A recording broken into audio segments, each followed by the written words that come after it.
প্রথম প্রশ্ন, তোমার রব কে? আমরা বলবো আমাদের রব আল্লাহ। দ্বিতীয় প্রশ্ন, ওমা দীনু, তোমার ধর্মের নাম কি? আমরা কি বলবো? তৃতীয় প্রশ্ন, বিশ্বনবীর চেহারা দেখিয়ে বলা হবে আতারিফু হাযার রাজুল, এই লোকটারে চিনো নাকি? আমরা বলবো চিনি, আমাদের প্রাণের নবী। ঠিক কি না? চাঁদের চেয়ে সুন্দর তুমি, নবী আমার কমলিওয়ালা, দু জাহানের বাদশা তুমি, প্যারা নবী সাল্লে আলা, চাঁদের চেয়ে সুন্দর তুমি, নবী আমার কমলিওয়ালা। ঠিক কি না? তিনটা প্রশ্নের যথাযথ উত্তর যখন দিয়ে দিলেন, আপনার জন্য অতিরিক্ত আরেকটা প্রশ্ন করা হবে, ওয়ামা ইলমুক, তোমার নলেজ কি? তিনটা প্রশ্নের উত্তর যে তুমি করতে পারলা, কিভাবে পারলা, কেমনে জানলা? নকল করে বলছো নাকি জেনে বুঝে আসছো? নকল হয় না? এখন তো পরীক্ষা চলতেছে বোধহয়। কি পরীক্ষা? এসএসসি পরীক্ষা। নকল হয়? কৃষ্ণপুরে নকল নাই না? এখন মনে হয় এগুলো একটু কমছে। একটা সময় ছিল অনেক নকল হইতো। পাঞ্জাবের ভিতরে নকল, পকেটে নকল, টুপির ভিতরে নকল, মৌজার ভিতরেও নকল। এমনকি মেয়েরাও নকল করে পরীক্ষার হলে আসে না নাই? স্কেলের মধ্যে লিখে নিয়ে যায়, হাতের মধ্যে লিখে নিয়ে যায়, ওড়নায় লিখে নিয়ে যায়, কাপড়ে লিখে নিয়ে যায়, আসে না নাই? ফেরেশতারা বলবে নকল করছো নাকি? কেমনে জানলা? তিনটা প্রশ্নের উত্তর তুমি কেমনে বললা?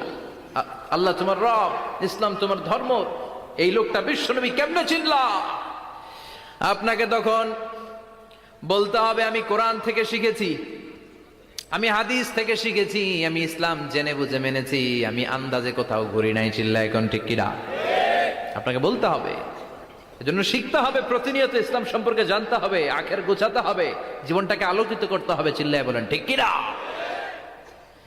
চারটা প্রশ্নই যখন হয়ে গেল, ফেরেশতারা বলবে আহলান ওয়া সাহলান ওয়া মারহাবান বিক, খোশামদেদ, কংগ্রেচুলেশন, খোশামদেদ, কংগ্রেচুলেশন।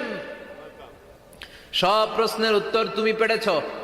ফায়ুফসাহু লাহু কবরুহু ৭০ যিরান, আপনার কবরটারে ৭০ হাত লম্বা করে দেয়া হবে। ওয়া ইফতাহু লাহু বাবুন ইলাল জান্নাহ, আপনার কবর থেকে জান্নাতের দিকে দরজা খুলে দেয়া হবে। ওয়া ইউলবাসু মিন লিবাসি আহলিল জান্নাহ, জান্নাতের দুইটা রেশমি কাপড়ের পোশাক এনে আপনারে পরিয়ে দেয়া হবে।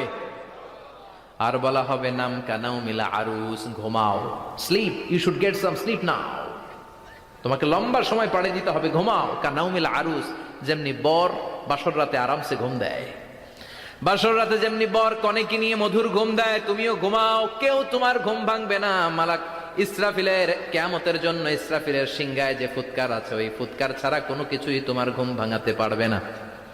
আলহামদুলিল্লাহ পড়েন। আল্লাহ আমরাও যেন চারটা প্রশ্নের উত্তর দিয়ে লম্বা একটা ঘুম দিতে পারি, পড়ে না আমিন।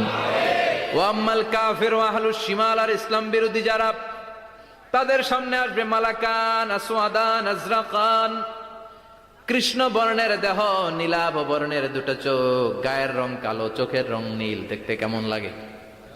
আলিফ লাইলার ভূতের মতো। কথা কন। গায়ের রং কালো, চোখের রং নীল। ফেরেশতা দুইটা আসবে, এসে ত্রাস সৃষ্টি করবে, এসে বলবে বল তোর রবের নাম কি? মার রব্বুক। ইসলাম বিরোধী মুশরিক, কাফের, নাস্তিক এরা বলবে আমি জানি না আমার রবকে, আমি জানি না, আমি তো আজীবন শুধু চেয়ার করেছি, মদ খেয়েছি, আমি ধর্ষণে সেঞ্চুরি